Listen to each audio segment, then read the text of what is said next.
Panibagong araw, panibagong pagsubok. Good day, a day in my life na negosyanteng walang pera. Good morning! Andito tayo ngayon magpapa-renovate ng ating main branch. Renovate talaga, di renovate. Parang ano lang, linisan lang natin. Kasi masyado na lang siyang dirty. Di ba dapat masabihin tayo sa uso?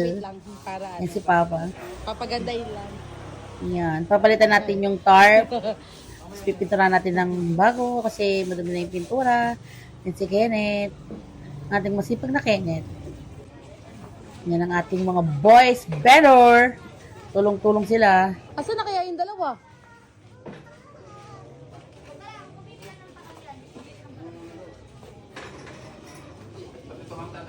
Oo, dito yung pinapadaan sa ano?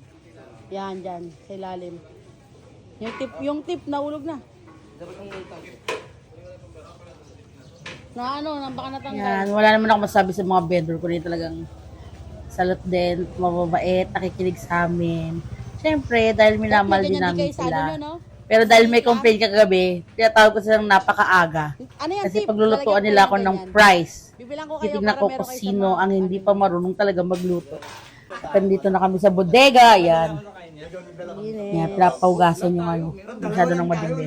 Malert, yan ating mga pateres. Yan sila, nag-usap-usap sila.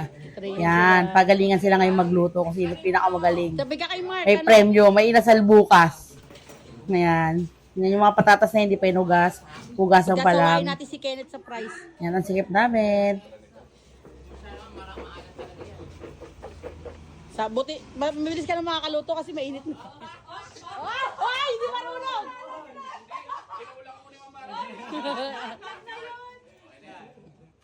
Diba yung sinasabi ko, dapat ganyan. Consistent nyo lang yung init. Goods ba, Mark? Yan, ganyan dapat. Walang hindi ganyan ng luto, ah. Pag nahuli ko lang. Ayaw din patalo na ito, oh. Papadala ko ng espiya doon. Mars, papadala ko espiya, papabiling ko. Bibili. Tignan natin kung sino ang mahuhuli. Sa akin, okay lang yun. Penalty 5,000. Ma'am, resign na lang po ako. Pero pag maganda, plus 5,000. Yan, may bonus. Laban yun. Ikaw, bago ka palang gagamit kang timer kasi may timer yan eh.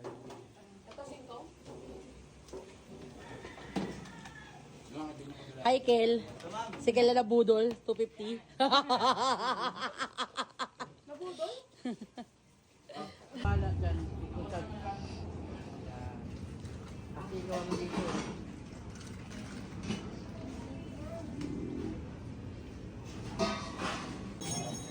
Ayan, malapit nang matapos. Kinakabitan namin yung menu board.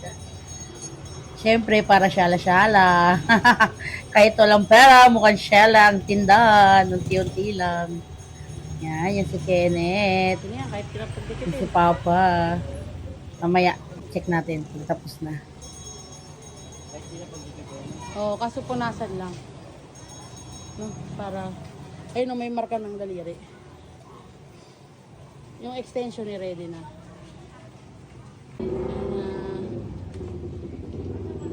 Hindi na lang. Yan na lang mind, saksak na rin yan. Ayan, ayan na. Ang ganda na ng ating shop.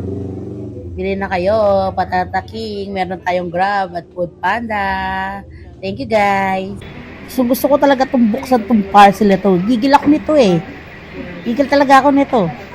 Kasi 150 pieces yung order ko. Pero tignan mo naman. Ganyan lang siya kakonti. Kaya gusto ko talaga siyang buksan. Kasi alam ko talagang kulang. Pero kukontakin ko si seller mamaya. Inis talaga.